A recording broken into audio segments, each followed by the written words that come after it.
Hola, ¿qué tal? Bienvenidos. Bueno, el día de hoy vamos a hablar de un reactor muy especial, lo que es el digestor anaerobio, y pues veremos algunas aplicaciones y sus ecuaciones generales para poder diseñar nosotros este tipo de reactores. Muy bien. Bueno, cabe señalar primero, bueno, me voy a poner mis lentes porque me cala un poquito ahí la pantalla. Bueno, cabe señalar primero que pues la digestión anaerobia es uno de los procesos antiguos o más antiguos que se utiliza bastante para estabilizar lodos. Y bueno, este sistema del digestor anaerobio pues implica la descomposición y reducción de materia inorgánica, principalmente sulfatos, pero pues bueno, hay más ahí en la ausencia de algún oxígeno molecular. Y bueno, dentro de las principales aplicaciones, ya ahorita lo mencionaba, que es la estabilización de lodos concentrados que proceden pues de muchos efluentes, ya sea de aguas residuales municipales, industriales. Eh, ese tipo de equipos quizá ya los has visto por ahí cerca de tu lugar donde vives, porque se utiliza bastante pues para tratar las aguas residuales y son equipos enormes. Bueno, puse una pequeña fotografía, pero son enormes estos equipos. Entonces, a simple vista, en las ciudades los podemos ver, donde podemos saber que se están tratando los efluentes industriales o municipales. Y bueno, se ha puesto bastante énfasis en comprender y controlar este proceso, tratando de buscar cuál las dimensiones que van a tener estos tanques o estos reactores, cómo se van a diseñar, y debido a que todo esto se ha empezado a analizar bastante, pues hay un uso beneficioso de los biosólidos que proceden de las aguas residuales. Y bueno, este proceso es el proceso dominante hasta la fecha porque, bueno, ahorita veremos algunas de sus ventajas, pero sigue siendo un proceso dominante para estabilizarlo, ya que pues es relativamente sencillo de controlar.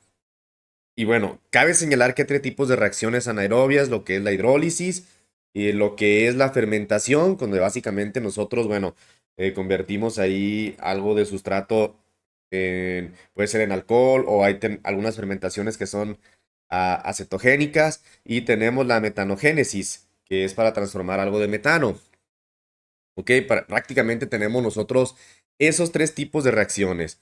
Y bueno, también es importante que nosotros consideremos aquellos factores que son importantes al momento de diseñar nosotros un reactor. Y bueno, dentro de los más importantes son los siguientes. Claro que hay más, hay más pues cosas que tú debes de considerar, pero las que yo considero, o la literatura más bien considera que son las más importantes, son estas que te voy a mostrar aquí.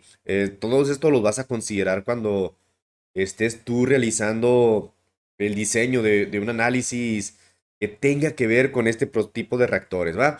Entonces, lo primero, pues, hay dos tiempos de retención: tiempo de retención de sólidos y tiempo de retención hidráulica. Esto es importante que tú lo consideres al momento de diseñar el reactor. Esto generalmente nosotros lo vamos a poner con la letra tau, es una letra griega, ok, la letra tau, que simplemente pues es que nosotros vamos a dividir el, el volumen del reactor entre el tiempo que quieran, pues ya sean los sólidos o los lodos ahí que nosotros estaremos trabajando y cómo son removidos, ¿ok?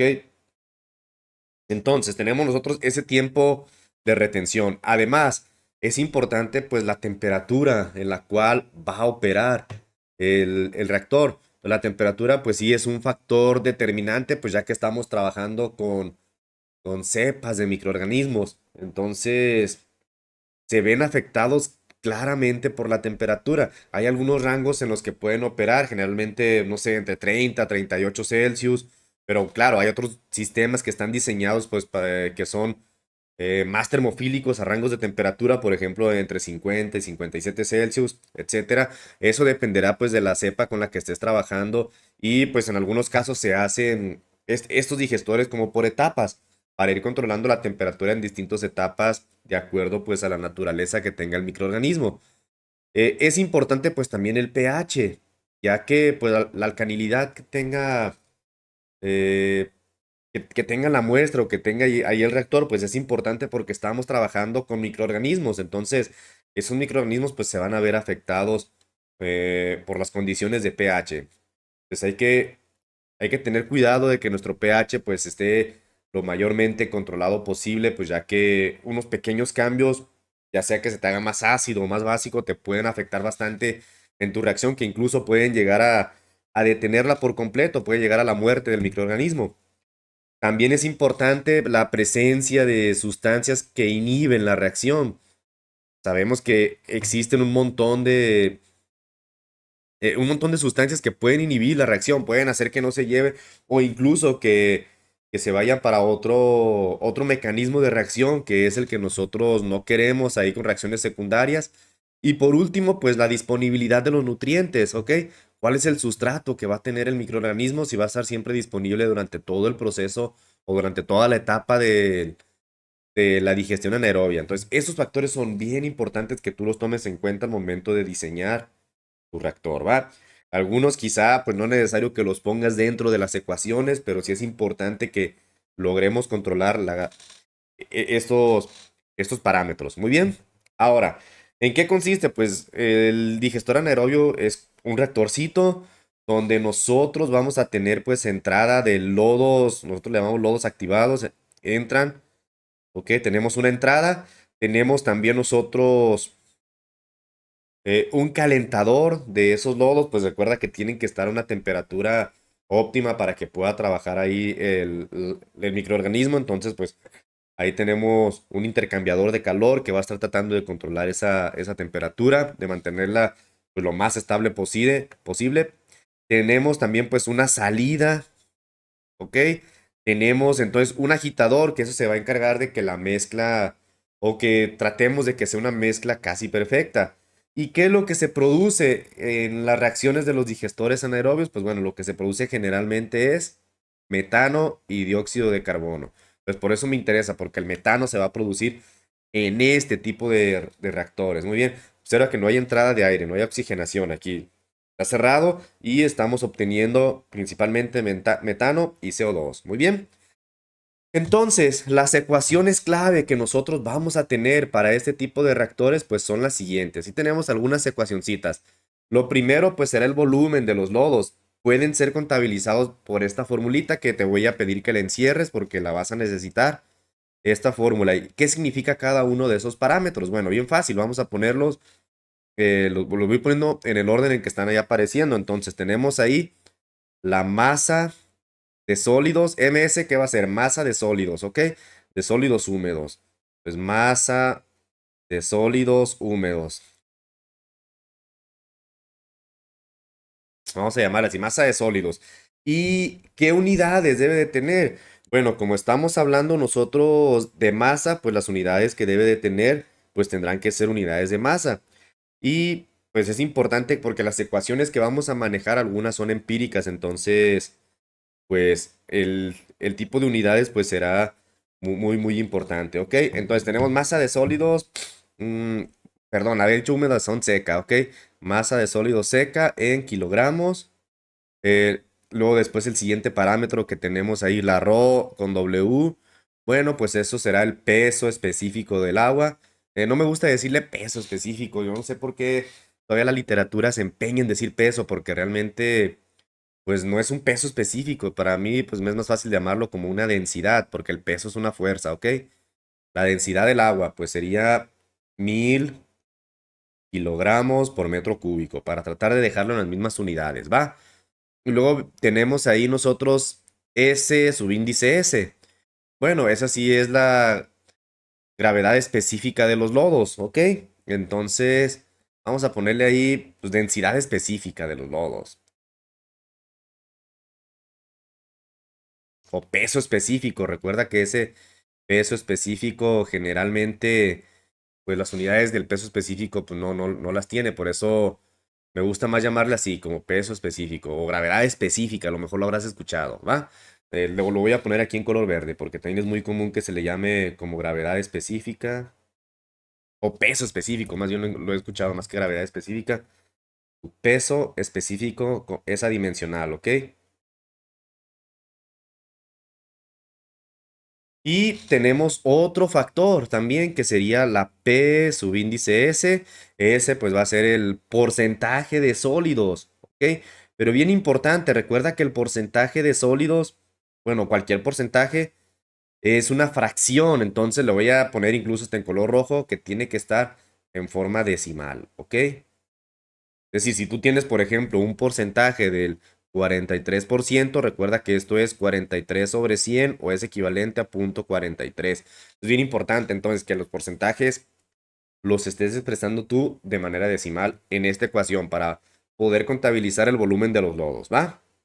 Y bueno, otra ecuación clave que nosotros vamos a tener al momento de diseñar este tipo de reactores, pues va a ser la siguiente. Esta ecuación también hay que encerrarla, pues será el tiempo de retención que lo voy a necesitar para poder calcular mi tiempo de retención, pero eso será entonces la masa neta total de los microorganismos producidos, ¿ok? Entonces, PX será una masa neta de microorganismos o de células producidas. Vamos a decirlo de esa manera. Entonces, PX pues será masa celular, así le voy a llamar, o masa de microorganismos producida. ¿Qué unidades va a tener? Las voy a poner en color verde. Entonces, como son producidas, pues es una tasa. Pues van a ser kilogramos por día. Ok, generalmente así va a ser por día esa tasa. Entonces, ya, si nosotros queremos calcular la masa de sólidos biológicos, bueno, pues esa PX, necesitamos los siguientes parámetros. La Y, recuerda que cuando estamos hablando de Y, nosotros siempre son rendimientos. Muy bien. Entonces, la Y nosotros siempre va a ser un coeficiente de rendimiento. Pero entonces, este rendimiento,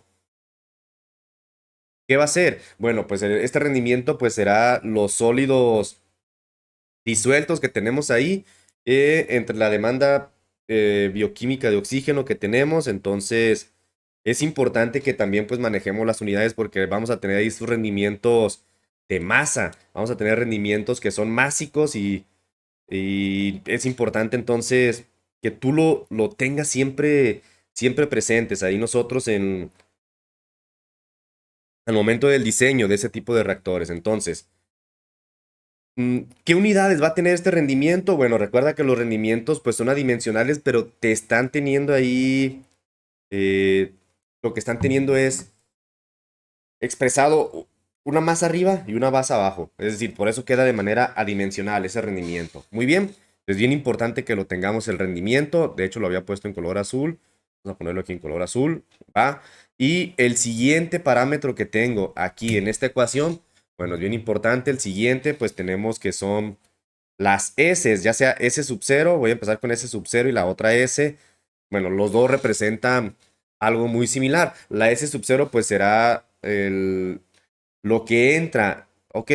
Lo que entra y lo otro va a ser lo que sale. Entonces esto va a ser mi entrada de sólidos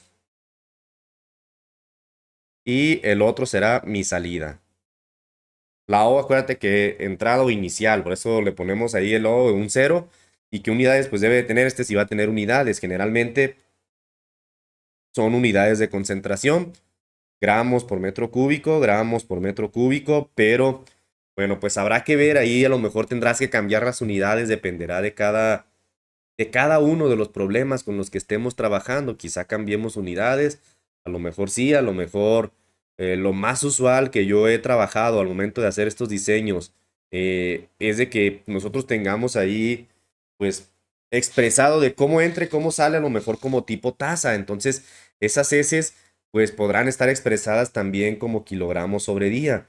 Es decir, que nosotros lo cambiemos a cuánto kilogramo por día está entrando y cuánto kilogramo por día está saliendo. Creo que es un poquito más importante o más fácil de poderlo manejar de esa manera para que nosotros pues estemos dando, si te fijas, debe de ser congruente con las unidades que tiene la masa de sólidos biológicos. Entonces, me voy a permitir borrarle estas unidades para no confundirte y mejor trabajemos con kilogramos por día. Y claro, por ahí podremos meter nosotros los factores de conversión. Ahora, ¿qué más tenemos? Tenemos otra variable. Bueno, tenemos dos variables. Tenemos ahí el SRT, que será el tiempo de retención. Y generalmente ese tiempo de retención es lo que te comentaba acá al principio, que sería la famosa tau. Es el tiempo de retención, ¿ok? Es el tiempo de retención de los sólidos. Eso, pues generalmente hay que medirlo o hay que sacarlo de la literatura. Eh, Esto va a estar dado en unidades de días. Y la letra B. esa letra B, pues es un coeficiente típico que va a tener ahí pues algunos rangos. Ese coeficiente le llamamos endógeno de la reacción, entonces pues ya va a estar dado como dato para el tipo de microorganismo que vamos a trabajar. Entonces esos valores pues ya simplemente pues nosotros hay que tener esos valores y esos valores presentes al momento de que estemos nosotros diseñando, analizando este tipo de reactores. Y bueno, la D, perdón, le puse la letra D, la letra B. ¿Qué unidades debe de tener la letra B? Bueno, pues la letra B va a tener unidades de días a la -1, ¿ok? O 1/día. Entonces, si tú utilizas este tipo de ecuaciones con estas unidades, pues listo, ya no vas a tener problema. Recuerda que cuando vayas a utilizar las ecuaciones, pues hay que tener las unidades adecuadas al momento de sustituir, que sea dimensionalmente correcto. Y bueno, ya que contabilizamos la masa de sólidos biológicos, va a ser importante entonces centrarnos en cuánto metano vamos a producir. Y esta es una ecuación también muy sencilla. Ya habíamos visto ahorita lo que íbamos a utilizar con la letra S, que eran los sólidos expresados en kilogramos por día. Por lo tanto, el 0,40 pues es un coeficiente que se utiliza generalmente a temperaturas de 30 a 35 Celsius. Igual el 1,42 pues va a ser otro coeficiente que también se utiliza a esa temperatura. Si es otra temperatura, bueno, pues habrá que buscar en la literatura pues la corrección de esos coeficientes para la producción de metano en un digestor anaerobio. Pero bueno, ya que tenemos eso, entonces Px pues ya lo vamos a calcular con la fórmula anterior. Ok, entonces con la fórmula anterior, si tú ya tienes esos cálculos, pues listo, es muy facilito poder obtener el volumen del metano. Pues bueno, espero que todo esto te haya servido. Yo sé que es bastante información, pero ahorita en el siguiente video vamos a aplicar estas ecuaciones que no lo veo tan complicado. Esto sí lo podrás hacer en cualquier calculadora, no es necesario que lo vayamos a programar, ya que creo que las ecuaciones son relativamente sencillas. Quizá por allá tengamos algunos problemas de conversión de unidades, pero pues no va más allá de estar convirtiendo las unidades para poder tener nosotros las dimensiones de una manera correcta. Pues bueno, esto ha sido todo con este video. Vamos al siguiente para poder aplicar todas las ecuaciones que hemos visto en un ejemplo de diseño de reactor. Muy bien, pues nos vemos en el próximo.